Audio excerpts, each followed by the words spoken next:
Bom dia, pessoal. Vamos começar aqui a nossa aula sobre esfera, dando continuidade ao estudo dos sólidos geométricos, especificamente os corpos redondos, tá certo? É o quinto material que a gente faz sobre geometria espacial. Alguém pode ler para mim, por favor? Definição de esfera. Na verdade, o tamanho tá bom, ou precisa ampliar um pouco mais? Para mim tá bom. Alguém se habilita? Algum voluntário? Eu posso ler.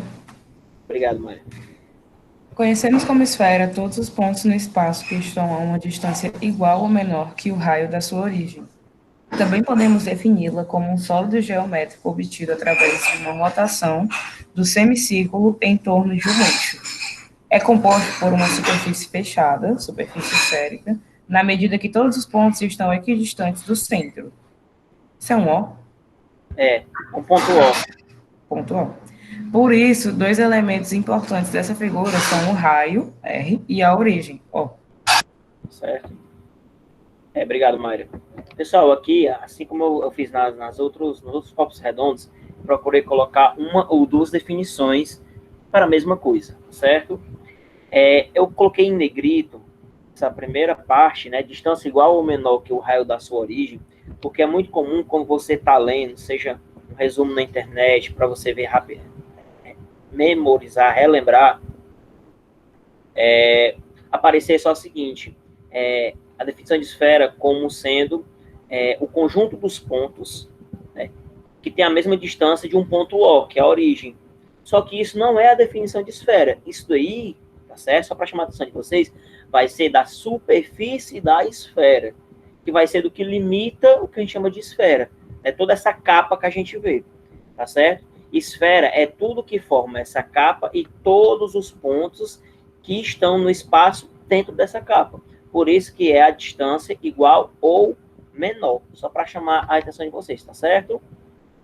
E o raio é sempre o mesmo. Então, tipo nessa malha quadriculada que está aqui formando, né, a esfera, como está na ilustração, esse ponto O, que chama de origem, ou centro da esfera, todos os pontos estão equidistantes, tá certo? Dessa origem, né, se eu sair rotacionando, rodando em todos os sentidos, desculpa, aí eu vou formar a superfície da esfera, que é a capa que limita a esfera, mas também todos os pontos que estão aqui dentro, ou seja, com a distância do centro menor do que o raio, vão compor toda a totalidade da esfera, tá certo? Todo o espaço preenchido aqui dentro é o que a gente chama de esfera. Mas também pode ser chamado, né, como sólido geométrico através da rotação do semicírculo. Como assim, mas quem viu a aula de cilindro e viu a aula de cônico, viu que eu falei que também eles podem ser chamados os retos, né, de sólidos de revolução. Como assim? Eu estabeleço um eixo, tá bom? Aqui está aparecendo. Ih, travou aqui. Pronto. Vou pegar a caneta aqui. É como se eu tivesse um eixo. Pronto. Um eixo. E aí eu colocasse uma meia-lua. E aí se eu rodar esse eixo no motor, essa meia-lua ela vai rodar. E aí eu vou ver, tipo, se eu colocar uma meia-lua de papel colorido, eu colocar no motorzinho e rodar, eu vou formar uma esfera. É a outra forma de se obter uma esfera. Tá bom? Vocês entenderam a ideia do sólido de revolução? Eu pego uma figura plana, prendo ela num eixo, tá certo? Que aí esse eixo é por onde eu vou rotacionar, e aí, quando eu rodo isso, eu formo que figura? Né? Eu tenho a ilusão de uma esfera, tá bom? Como eu falei, essa superfície fechada, que é formada por todos os pontos que tem a mesma distância do centro, essa superfície fechada é chamada de superfície esférica, que é a capa, tá certo? Todos os pontos são equidistantes. E aí os elementos importantes para uma esfera são importantes. A origem, que é o centro da esfera, e o raio da esfera, tá certo? Coloquei aqui algumas ilustrações, né? Uma malha quadriculada, para ilustrar uma esfera, a nossa famosa bila, né? Bolinha de gude, conhecida em algumas regiões como bola de gude, e aqui eu tenho um exemplo de uma pérola, né? Que é um formato esférico. Vamos para os elementos da esfera, tá bom? E aí eu peço que vocês tenham bastante atenção, porque tem alguns elementos que eles são muito parecidos um com o outro, tá certo? Os dois primeiros que eu quis trabalhar, tá certo? Que eu coloquei ilustração, Que a superfície esférica eu já falei, né? É a casca da esfera, beleza? Daqui a pouco a gente vai ver como é que calcula a área da casca da esfera. É como se fosse a área total, que a gente calculava no cilindro, no cone, no prisma, na pirâmide, por aí vai, tá certo? A superfície, né, é formada pelos pontos que estão distantes do centro na mesma medida do raio. É toda aquela capa. É um dos elementos da esfera, superfície esférica. Outro elemento que a esfera tem é o fuso esférico. Muito cuidado para não confundir o fuso esférico, tá bom? Com a cunha esférica. Muito cuidado para não confundir, tá bom? É muito comum a galera confundir. O que é o fuso esférico? É a parte da superfície da esfera que é obtida através do giro de uma semicircunferência de um ângulo entre 0 e 2π. Mas não entendi não, que esse 0 e 2π. Lembra lá de um círculo que, quando eu dou uma volta, é 360 graus? Só que se for em radianos, em medida de arco, vai ser 2π. Se for meia volta, é só π, que é 180 graus. Por aí vai, que a medida está em radianos. Então, se eu dou uma volta todinha no eixo, lembra que eu falei da semicircunferência que dá a volta no eixo? Né? O fuso vai ser o quê? Vai ser o que forma. Imagina que você pegou, o fuso vai ser, sabe o quê? Imagina que você pegou uma laranja, tá certo? Você pegou a laranja e você partiu ela e fez aqueles gominhos e abre ela, aí você tirou o gomo, ficou só a casca, você fechou. Cada pedacinho desse é um fuso. Um exemplo disso daqui, de fuso, é o nosso horário, né, que a gente tem no nosso globo terrestre também, onde eu tenho quantos fusos? São 24 fusos, né? 12 acima do meridiano de Greenwich, positivo, e 12 negativo, né, voltando para trás do meridiano de Greenwich. É isso? Inclusive, meridiano é um dos elementos da esfera, tá certo? O fuso, ele vai ser a superfície, essa casca. Ah, mas só é desse tamanho? Não. Ele pode ser maior, pode ser menor, tá certo? Pode ser mais fino, mais extenso. Depende do tanto que eu estou rotacionando. Eu quero ver qual é a região, a superfície, que essa rotação do meu semicírculo forma. Ela é uma parte da casca toda, da superfície esférica. O fuso, né, ele é uma fração da superfície esférica. Ficou claro o que é o fuso? Alguma dúvida? Se tiver alguma dúvida, pode abrir o microfone. Podemos prosseguir? Ele se manifestou. A cunha, tá certo? É parecido com o fuso. A diferença é que a cunha, ela refere-se a um volume, enquanto que o fuso vai ser a casca, a cunha vai ser o gomo mesmo da laranja. Sabe quando você tira o gomo? Né? A cunha é o tirando a fatia da esfera. Beleza? Vocês entenderam o que é a cunha? Né? É toda a região formada entre dois semicírculos ligados pela forma de rotação. Fica clara essa ideia, se a gente comparar com a laranja? O fuso esférico, né, é o pedaço da casca, né, que vai aqui de cima até aqui embaixo. E a cunha é todo o gomo, eu retirando o gomo. Já falamos de 3 elementos. Né? Isso aqui é interessante. Calota esférica.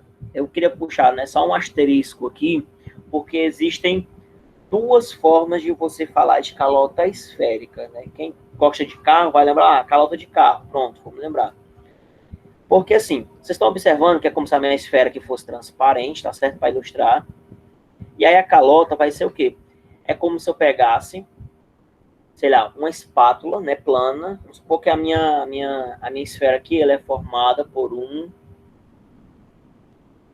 de um material maleável, né, tipo um sabão. Né, uma esfera, um sabão em forma de esfera. Um sabonete em forma de esfera, pronto. Aí eu venho com uma navalha e corto aqui, ó. Só que esse corte não pode ser de qualquer jeito. Esse corte tem que ser perpendicular ao negocinho chamado eixo, que é o eixo de rotação, tá certo? Tem que ser perpendicular a ele, formando um ângulo de 90 graus com o eixo. Esse pedacinho aqui que eu vou arrancar, tá certo? Como se fosse a ponta da laranja e tal, eu vou chamar de calota. Mas a calota pode ser de 2 formas. A calota pode ser toda a região, ou seja, a capa, incluindo o pedaço da laranja que eu arranquei, mas também pode ser chamada de calota esférica só a capinha aqui, que é o que acontece com os carros, né? Que a calota é oca, tá certo? Como se fosse só isso aqui, ó. Certo? Um exemplo aqui de calota esférica, as meninas vão entender, são aqueles adesivos para quem quer usar, não quer usar o sutiã mesmo, né, que está usando um vestido. Achei até interessante esse exemplo. Aqui, as meninas vão entender, né? O vestido, como é que chama? Deus, só que não tem alça. Tomara que caia, para não ficar o sutiã com alça, e às vezes não quer usar o sutiã para ficar aparecendo, então a costa é nua, alguma coisa. Tem uns adesivozinhos, né, que coloca para proteger o auréolo dos seios e tal. Pronto, é um exemplo de, outro exemplo de calota. Pode ser a casquinha, né, se ela for em formato esférico, assim. Pode ser o exemplo da calota do carro. Mas lembrando, pode ser só a casca, o termo calota esférica, só a casca, mas também pode ser toda a casca com o preenchimento. Pronto, acho que é melhor de falar agora. Então, muito cuidado, tá bom? Quando a gente fala de calota esférica, só a calota, aqui a casca, a gente vai ter o que a gente chama de área externa, área lateral, tá certo? Quando estou falando de área. Se eu me referir à calota, né, toda preenchida, quando eu for falar de área, eu vou ter a área lateral, essa área aqui que vai ficar aparente, que eu vou cobrir, e aí tudo isso eu vou chamar de área total, que mais a pouco a gente vai ver as formas. Mas calota esférica, quando eu estou falando dela preenchida, tem um volume? Tem, mas a gente não vai trabalhar, porque é uma fórmulazinha um pouquinho mais complicada, tá bom? Aí eu preferi não complicar muito o material para vocês. O que são os polos, tá certo? Os polos vão ser as pontas do eixo de... Oi? Mas essa calota, né, ela vai cortar o plano. Aí ela tá se referindo só à casca ou o volume todo? Não, aqui eu tô pegando o mesmo termo e já apresentando tudo. Essa daqui que tá aqui, ela tá ilustrando as duas coisas. É o Thiago, né, que tá falando? É. Pronto, Thiago. Imagine só essa calota esférica pode ser duas coisas, tá certo? Daí depende do contexto, você vai perceber no contexto. Porque se for uma questão, ela vai ter que especificar, tá certo? Eu posso estar falando só da casquinha, tá certo? Imagine, vamos dar exemplo, aquele negocinho que papa, bispo usa na cabeça, que o judeu usa, pronto. Aquilo pode ser um exemplo de calota, já que eu falei do negócio do sutiã, né, da proteção que as meninas usam. Não sei quando quer usar aquele vestido. Um outro exemplo de calota, vocês entenderam? Né? Aquele negocinho que coloca aqui sempre, eu esqueci o nome, tem um nomezinho, né, que os judeus usam. Só quem souber me avisa aí. Aqui, que o Papa usa, aqui no cocoroto, né?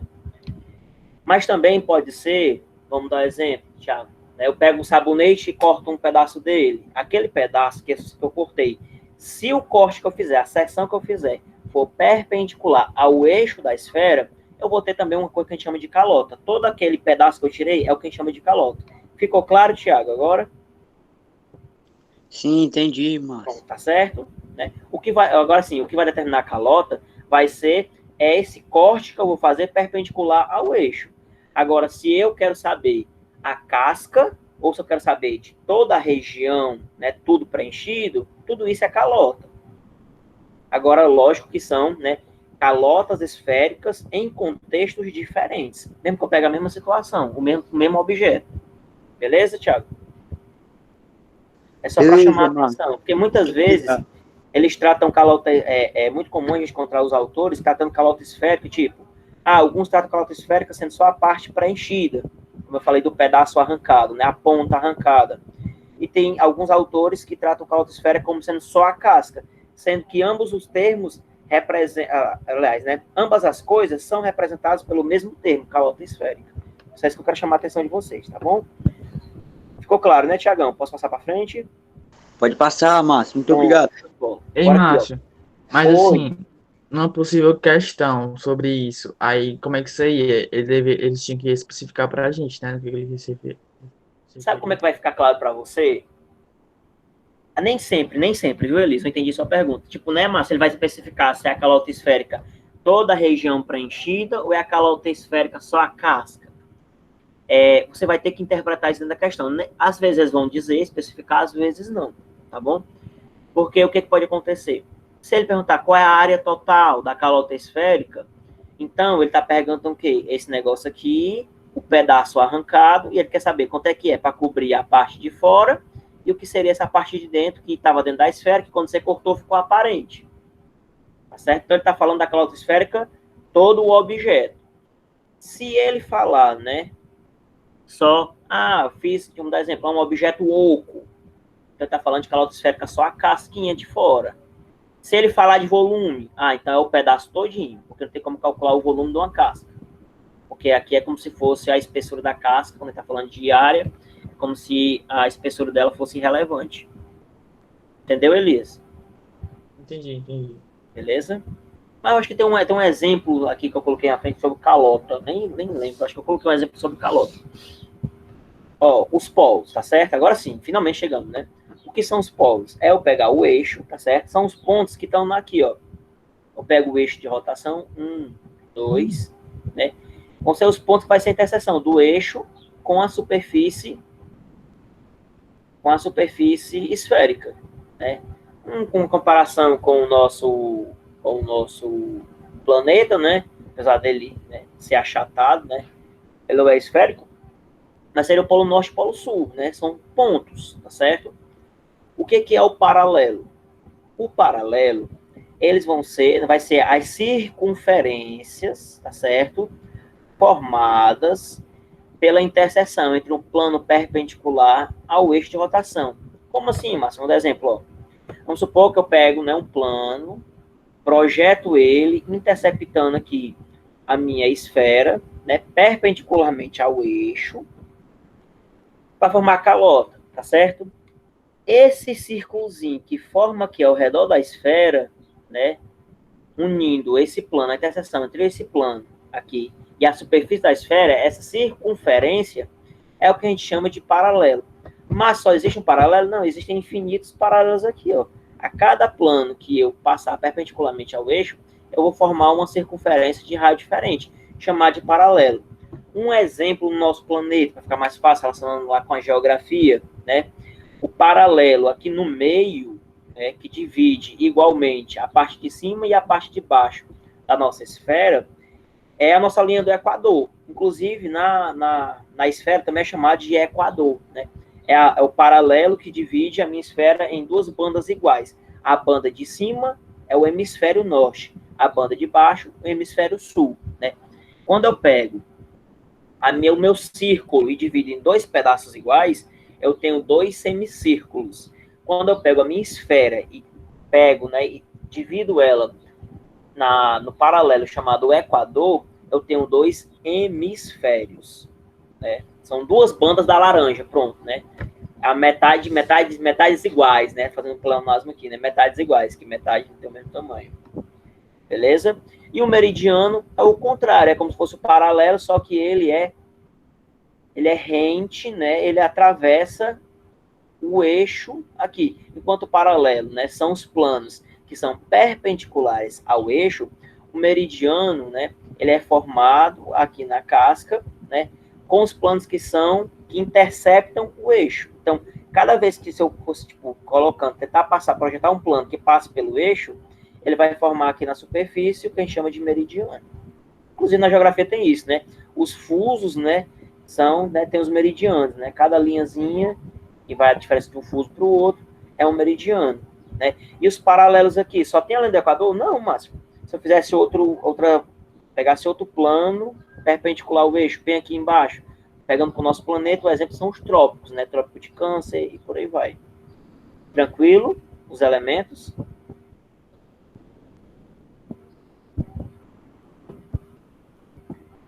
Como eu falei, ó, o Equador, né, vai ser a maior circunferência que eu consigo formar na esfera.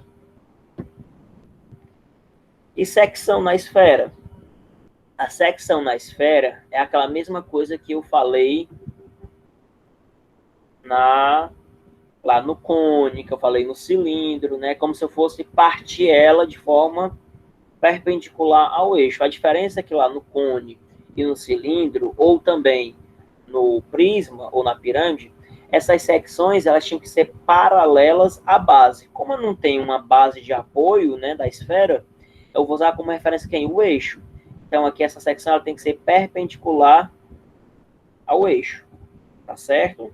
E aí vai formar círculo, né? Cada corte que eu faço, eu vou ter um círculo diferente. Eu vou observar círculos diferentes. Quando eu faço corte na linha do Equador, esse círculo que eu vou ter, que a gente chama de círculo máximo, porque é o maior diâmetro, o maior raio que eu posso ter quando eu corto a minha esfera.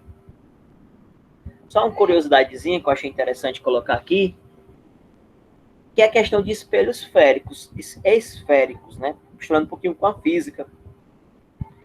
Porque acho que alguém já entrou no supermercado, alguma loja que tinha, agora a gente vê mais câmeras, né? Mas que tem aqueles espelhos no canto das gôndolas, no final dos corredores, né?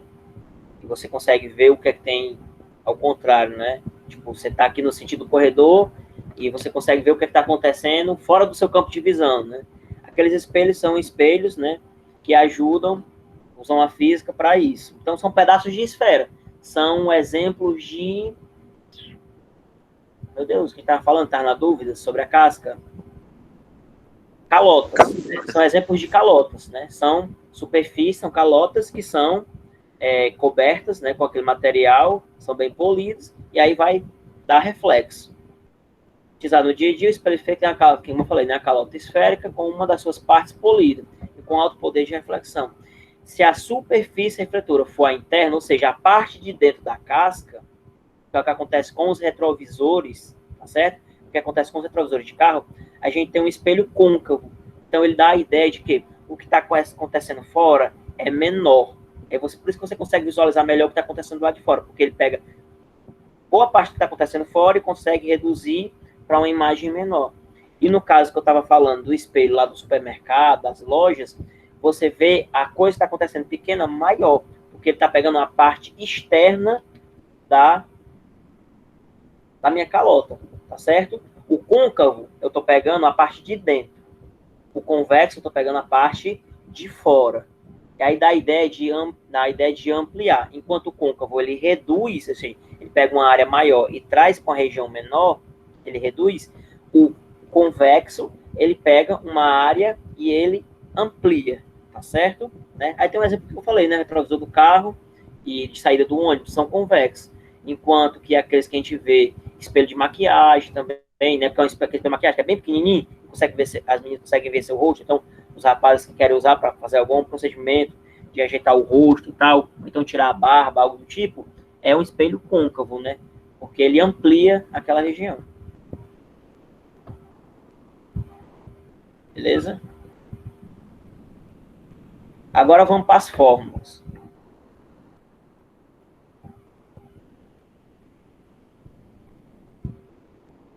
Pronto, a pergunta do Thiago, né? O Anderson, eu vi agora no chat.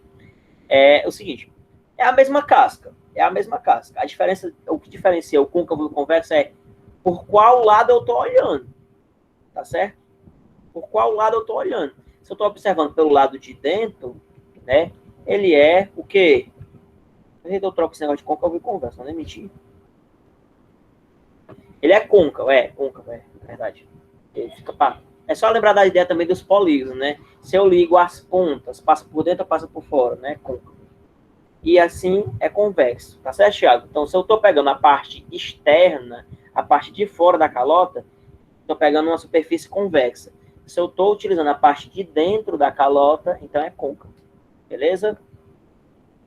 São duas faces, como diria, né? Duas faces da mesma moeda. No caso, né? São duas faces refletoras de uma mesma calota. Um lado é côncavo e o outro convexo. Aí vamos lá, né? Cálculo de áreas. Cálculo de áreas dentro da esfera. Eu tenho a casca todinha, que é o que a gente chama de superfície da esfera, beleza? Como é que eu calculo? E aí eu vou usar essa nomenclatura, né? ASE, que o SE é de superfície da esfera. Porque como são várias áreas que eu posso trabalhar, então é bom colocar o especificando para não me confundir, não colocar só a de área, né? A fórmula da área da esfera é 4 vezes π vezes o raio ao quadrado. Beleza? Tranquilo? Você vai ter o raio da esfera, onde esse R ele é o raio da esfera, π, né? Pode ser que você use o π sendo 3,1, 3,14, ou então a questão nem peça com o valor de π, né? Deixe simplesmente, desculpa, gente, em função do π, tá certo? Inclusive tem um exemplo que eu fiz sobre a superfície da esfera que é em função de π. Fuso esférico, né? Como falei, é a casca, né? O fuso esférico é uma parte da superfície da esfera, como se fosse um pedaço. E aí, qual é a fórmula para calcular a área do fuso, π, vezes o raio da esfera, tá certo? Esse R também é o raio da esfera, ao quadrado, vezes θ. O que é esse θ? Esse θ é o ângulo que eu vou movimentar meu semicírculo em relação ao eixo. Então, a questão vai dar, qual é o raio do fuso que foi movimentado 35 graus, 40 graus, 25 graus. Aqui vamos ser colocado. Lembrando que essa fórmula ela pode ser dada em graus ou em radianos. Só que radiano é arco, para não complicar muito, eu deixei só em graus, tá certo? Mas tem uma outra formulazinha que é para quando o valor vem em radiano. Você pode fazer, decora só essa, aprende essa, e transforma de radiano para graus. Que aí fica muito mais fácil, só por regra de 3, né? Beleza? Calota esférica, tá certo? Aí o que eu falei, ó. Eu tenho a área lateral, que é a partezinha aqui, ó, que é a cobertura, que é o que seria o nosso espelho, né? Convexo, tá certo? Beleza? E aí tem a área total, que vai ser a parte do círculo da minha calota, a parte de fora, somado, vai dar isso aqui, tá certo? Eu não coloquei a área do círculo, porque a área do círculo não sabe, né? Que é πr ao quadrado, certo? Aí, somando tudo, eu posso ter essas duas formas. Então, fiquem atentos. A área lateral, ou seja, a área só da cascazinha aqui, é 2 vezes π vezes r vezes h. E a área total vai ser a área da casca, incluindo essa superfíciezinha aqui, que é a parte da secção. Tá bom? Secção na esfera. Como é que eu calculo a secção na esfera? Da seguinte maneira. Isso aqui vem decorrente do teorema de Pitágoras, tá certo? O cálculo da área desse elemento é feito por, né, usando o raio do círculo, tá certo? Vixe, olha, eu troquei, gente. Eu troquei. Na fórmula, eu coloquei foi um S. Vou corrigir, tá bom? Eu vou tirar lá do Class. Porque isso aqui é para ser um C, tá certo? O raio do círculo, eu vou chamar de C, desse círculo que eu estou formando, da secção, né? Da superfície que eu consegui formar passando o plano. A distância entre o plano que eu estou seccionando a esfera e o ponto O, né, que é o centro da esfera. E essa distância eu vou chamar de D. E tem o R, que é o raio da própria esfera, né, que é o raio do centro, a distância até a superfície. Não tem que alterar isso aqui, eu passo o batido. Isso aqui é para ser um C ao quadrado, beleza? Isso aqui é decorrente do teorema de Pitágoras. Agora vamos para alguns exemplos que eu coloquei, ó. Esse exemplo, né, é um exemplo de superfície da esfera. Um hospital será construído um reservatório de gás oxigênio no formato de uma esfera. Sabendo que ele possui 1,5 metro de raio, qual será a área da superfície em metros quadrados? Ou seja, por exemplo, se eu quisesse pintar, se eu quisesse envelopar essa esfera, né, esse tubo de oxigênio, esse reservatório de gás oxigênio, quanto é que eu gastarei de material? Para isso que serve a superfície da esfera. Então, bora lá. A fórmula da superfície da esfera, né? 4 vezes π vezes o raio ao quadrado. O nosso raio é quanto? 1,5. Então, é só onde tem um raio, substitui por 1,5. O π aqui, ele não deu o valor de π. Então, eu vou fazer 1,5 ao quadrado. Dá 2,25. 4π, repetir, que é da fórmula. 4 vezes 2,25, 4 vezes 2, 8. 4 vezes 0,25, 1. 8 com 1, 9. Então, a área desse reservatório, né, a área da superfície esférica, equivale a 9π metros quadrados. Viram? É só substituir os valores na fórmula. Vai acontecer, acontecerão alguns casos em que ele vai dar a área e ele quer descobrir o raio. O que você vai fazer? Pega a área, substitui no lugar, né, daqui, e faz a função todinha, isolando o R, tá certo? É a mesma fórmula, você vai mudar só a mecânica, a dinâmica do que você vai mexer, tá bom? Exemplo 2, né? Calcule a área do fuso. Eu falei, calcule a área da casca da laranja, de um pedacinho, né? Eu não coloquei o volume, porque era para calcular o volume, certo? Vou ter que ajeitar isso aqui também, essa questão. Aí ele diz, o fuso, eu rodei quantos graus? 30 graus. Mas quem quiser fazer também o volume da cunha, que eu não coloquei aqui, mas é para ter o volume da cunha também.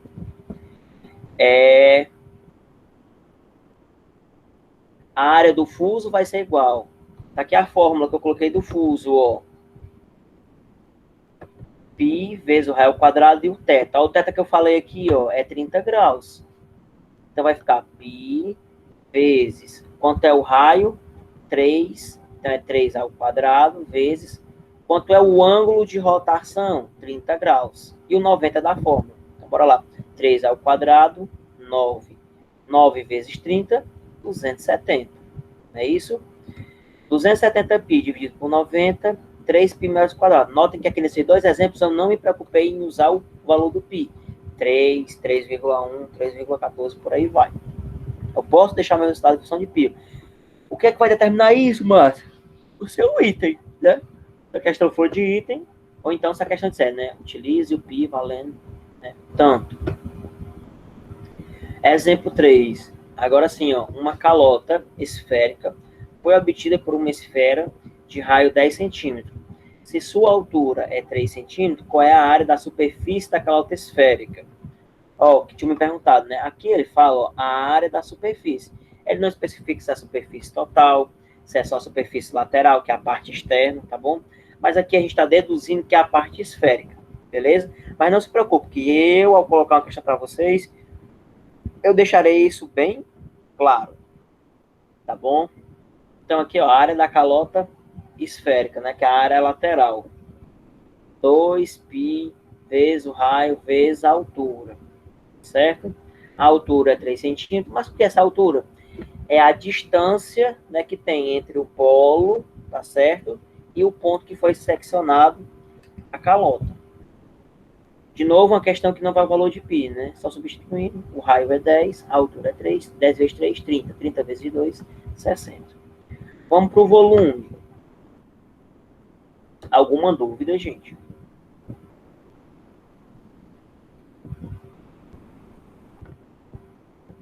Posso prosseguir? Volume da esfera. O volume da esfera ele é dado pela seguinte fórmula, né? O volume ele é igual a 4 vezes o π vezes o raio ao cubo dividido por 3. Certo? Cuidado que tem gente que vai confundir o volume com a área da esfera, porque tudo tem 4, né? Certo? Que é, lá no volume é 4, volume, confundir volume com a área da superfície da esfera. Aqui é 4 vezes π vezes r a 2. Aqui é 4 vezes π vezes r elevado a 3 dividido por 3. Quem for seguir, né, engenharia, matemática, física, contabilidade, administração e tal, vão ver lá um negocinho chamado integral. Quem for estudar, né, ensino superior, que pegue cálculo, a disciplina de cálculo, vai ver um negócio chamado, né, derivada, integral, limite, por aí vai. E aí interessante que, só uma curiosidade, né, que a derivada do volume, ou seja, eu pegar algo tridimensional e eu quiser trazer para bidimensional, ou seja, mudar a dimensão dele, a derivada disso vira exatamente a área. Foi aí que eu aprendi a fórmula do volume da esfera e da área da esfera, porque eu só aprendi o volume. Aí toda vez que eu queria pensar da área da esfera, eu derivava e já achava a fórmula. Beleza? O volume da cunha, né? Ou seja, do gomo, né? Do gomo não é a casca mais, o fuso é a casca, por isso que é a área. A cunha é um volume, né? Que é o gomo. Como é que eu calculo? Parecido com lá, a diferença que aqui é 270, tá certo? E aqui o raio é elevado ao cubo, visto que é volume, né? O volume da cunha, que eu vou chamar de VC, é igual a π vezes o raio ao cubo vezes beta. O que é esse beta? Esse beta, ele é o ângulo de rotação do que eu quero pegar, né? Aqui, tanto que eu estou rotacionando, estou formando um gomo, né? Uma cunha de que tamanho? A cunha depende do ângulo de rotação. Exemplos aqui, tá certo? A fórmula é essa. Um reservatório de gás possui um raio igual a 2 metros. Sabendo-se disso, qual é o seu volume? Agora sim, aqui ele dá o valor do π, ó. Ele pede para utilizar o π como 3,1. Aqui é o volume do reservatório, né? Como se fosse aquela questão lá do coisa do gás, né, do hospital, só que lá eu queria saber a superfície, aqui eu quero saber o volume, a capacidade dele. A fórmula do volume da esfera é 4 vezes π vezes o raio ao cubo dividido por 3. É só pegar o raio, que é de 2 metros, e substituir. Onde tem raio, bota 2. Então fica 4 vezes π vezes 2 ao cubo. 2 ao cubo vai dar 8. Ah, mas por que a gente substituiu o π? Porque quis fazer só no final, tá certo? Mas você poderia ter substituído o π logo aqui, 3,1? Poderia. Ficou 4π vezes 8 dividido por 3. Agora eu substituo o π. 4 vezes 3,1 vezes 8, que dá 99,2. 99,2 dividido por 3, que é o 3, né, o denominador que vem da fórmula, dá aproximadamente 33,7 metros cúbicos. Agora, né, o cálculo do volume de uma cunha, tá certo? Aí vocês podem até tentar fazer o quê, ó? Certo? O exemplo 3. Não pedir a fase e o volume da cunha. Você pode pegar esses dados e rebolar nessa mesma fórmula que tem o modelo aqui e ver quanto é que dá. Aí vocês podem trocar informação ou no WhatsApp ou no comentário público da atividade. Tá, beleza? Volume da cunha é π vezes, né, o raio ao cubo vezes o ângulo de rotação da cunha, que no caso aqui é de 90 graus. Aqui eu usei θ, mas lá na forma tu usou beta. Tudo é letra grega, tanto faz, tá certo? π vezes 4 elevado a 3, tá certo? Vezes 4 elevado a 3 dá 64. 90, mantenho. 270 mantenho da fórmula. 64 vezes 90, 5.760. 5.760 dividido por 270, 5.760 dividido por 270, né? Faltou uma coisinha aqui, né? Porque é para ficar em função de π. Vai dar 21,3 π centímetros cúbicos, né? Tá certo? Tem uma observação aqui, tem que acrescentar um π aqui. Tá faltando o π. Eu esqueci de digitar. Beleza? Você pode fazer a mesma coisa lá no exemplo 3. É só substituir o raio e o ângulo, você vai encontrar um valor. Se você quiser ser mais preciso, você paga 3,14 no lugar do π, você vai achar um valor, né, bem quebradinho. E aí, por último, o nosso exercício, só para eu, né, esclarecer o que é que você tem que fazer no exercício, que a entrega, o prazo de entrega se encerra na próxima quarta-feira. A primeira questão é uma situação de uma análise de um vírus, tá certo? E o vírus, ele tem um formato esférico.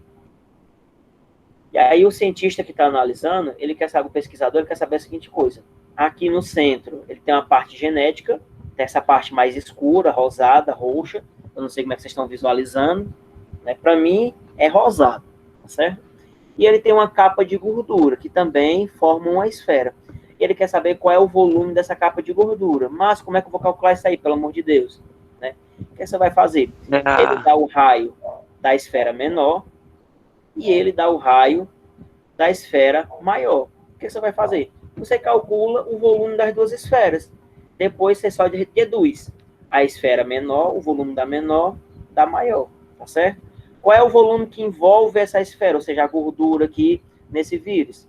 É o volume da esfera todinha, deduzindo o volume da esferazinha menor. Só isso. Então, você vai calcular os dois volumes e depois diminuir o menor do maior. Alguém tinha falado? Aberto o microfone? Quem foi?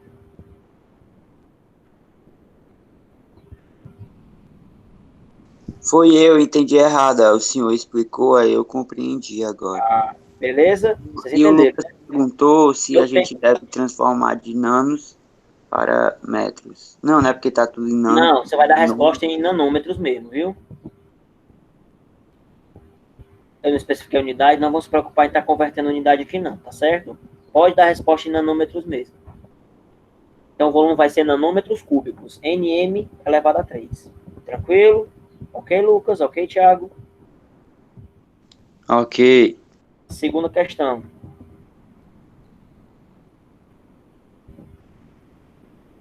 Segunda, uma fábrica produz porta-objetos no formato de esfera, certo? Utiliza um revestimento plástico especial para ornamentação, ou seja, para enfeitar, para cobrir, tá certo?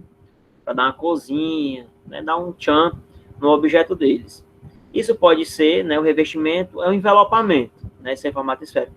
Sabendo que o centímetro quadrado desse material custa 9 centavos, qual é o valor gasto para revestir 3.700 porta-objetos desse, sabendo que o raio desse objeto é de 7 centímetros. Mas o que é que eu quero fazer aqui? Você vai calcular a superfície esférica de um objeto, de um porta-objeto desse. Eu já tenho um raio e a fórmula é em função do raio, tá certo? Descobrir isso é só multiplicar por 3.700, que eu sei, né, qual é a superfície dos 3.700 objetos, produtos. Para saber o custo, quanto eu gasto, é só pegar esse valor de centímetros quadrados e multiplicar por 0,09. Você vai ter o seu resultado. Tranquilo? Terceira questão. Alguma dúvida na segunda? Você vai calcular qual é a superfície esférica de uma, multiplica por 3.700, ou seja, você vai saber quanto é que vai dar de superfície para cobrir as 3.700 esferas. E depois, para saber quanto você gasta, é só multiplicar pelo quanto custa o centímetro quadrado, certo? Que é 0,09. Terceira questão é praticamente igual ao exemplo, né? Para você calcular, você já tem um raio, tem um ângulo, é só rebolar na fórmula, você vai dar a área do fuso. E a quarta questão, muito cuidado, porque você vai precisar saber de cilindro, viu? Um recipiente cilíndrico, cujo raio da base é 8 centímetros, contém água até uma certa altura, mas não diz a altura. Tranquilo, isso interfere? Não. Uma esfera de aço é colocada no interior do recipiente, ficando totalmente submersa. Pela teoria dos líquidos, do volume, não é isso? Quando eu coloco um objeto dentro de um líquido, o volume dele vai ser compensado e esse líquido vai subir dentro do recipiente que ele está. Não é isso que acontece? Tipo, né? Se eu estou com um balde, eu pego uma garrafa cheia de água, então uma garrafa fechada cheia de ar, quando eu empurro a garrafa dentro desse recipiente, o líquido que tem dentro, ele tende a subir, não é isso? Então, bora lá. Nesse cilindro, né, a altura da água subiu 2 centímetros. E aí, vai ser, né, o raio da esfera? É bem simples, pessoal. Você vai calcular o volume que subiu no cilindro. Tá certo? Ela tem um raio e eu tenho a altura que subiu. Então, é como se eu calculasse o volume de um novo cilindro, né? Como se eu formasse um novo cilindro dentro desse outro recipiente. Eu vou achar o volume que subiu. Achando o volume que subiu, eu sei quanto é o volume da esfera, porque o tanto que subiu é justamente o volume da esfera. Vou na fórmula do volume da esfera, que está bem aqui, né? Vou descobrir o volume, pelo tanto que subiu no cilindro. Depois, é só isolar. E aí, no caso... Oi, quem está falando?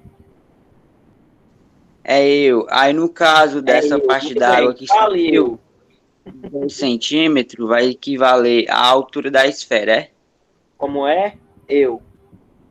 Tipo assim, ó, não vai calcular o volume? Certo. E esses 2 centímetros que subiu, né? A gente vai botar em qual das incógnitas na fórmula do volume? Na altura, é? É na altura do cilindro. É a altura do novo cilindro. É a altura do cilindro. Você tem um raio do cilindro, você tem a altura, você vai calcular a área da base, a altura, aí descobrir o volume. Esse volume que subiu, de água que subiu, em relação à marcação anterior, é justamente o volume da esfera. Aí você pega essa informação, rebola na fórmula da esfera, do volume da esfera, e você vai achar o raio. Ah, eu estava entendendo E quando você isolar o raio lá na esfera, né, no volume da esfera, é ao cubo. Então, quando você isolar esse trezinho, vai virar uma raiz cúbica. Beleza? Para ficar atento.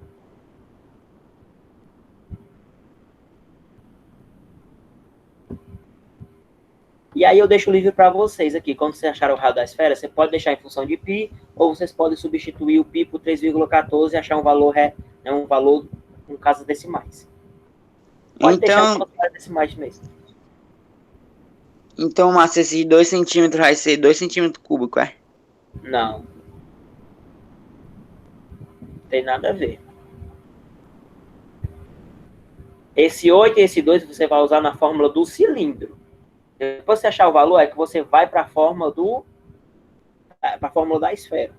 Do volume da esfera. Beleza? Assim como eu fiz na atividade Cones, eu peguei na atividade de cone, eu falei de cilindro e de cone, né, que é para você relembrar de tudo. Porque muitas vezes as questões, a UES não gosta muito de fazer isso, não.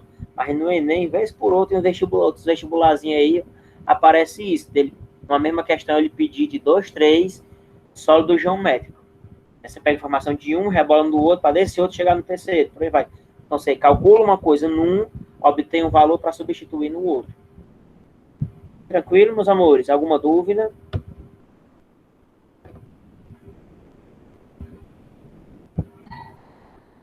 Ô, Márcio, esses 2 Oi, centímetros a gente vai usar, tipo, para a nova altura do cilindro, né? Mas aí peraí. vai ser só 2 ou é 2 mais X, no caso, Não porque... precisa.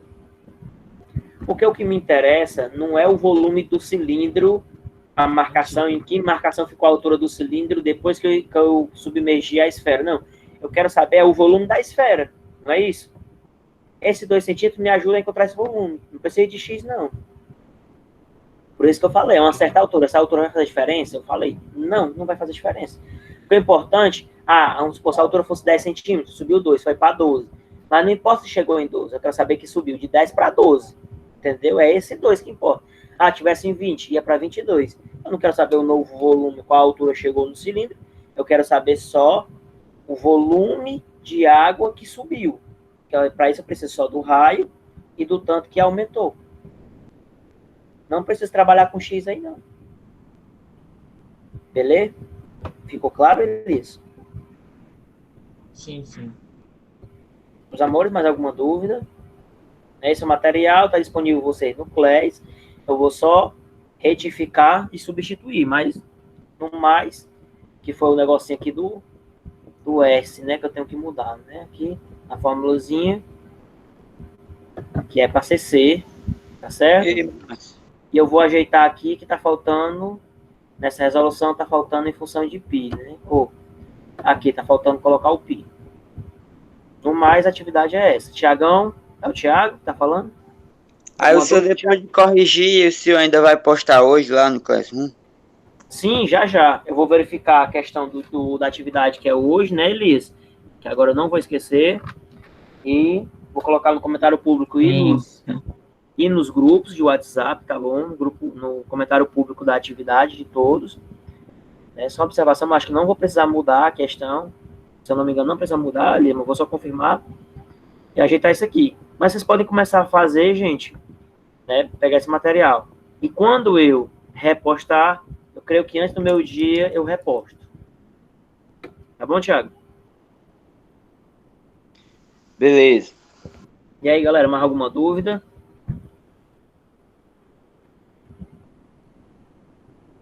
No mais, então todo, né? Eu encerro por aqui. Tenham um bom dia. Oi! Tipo assim, naquela quarta questão, né? O mesmo raio da base, que é 8 centímetros, do cilindro, vai ser os mesmos raios da esfera, que é 8 centímetros também, né? Não. Eu quero descobrir o raio da esfera. Isso não era muito fácil, né? Aí era só colocar 8. Pode ser que seja, na hora que você calcular. Pode ser que não. Não sei. Não necessariamente a esfera vai ter o mesmo raio que o cilindro, não, que ela foi submergida. Tá bom, Thiago? Muito cuidado com isso.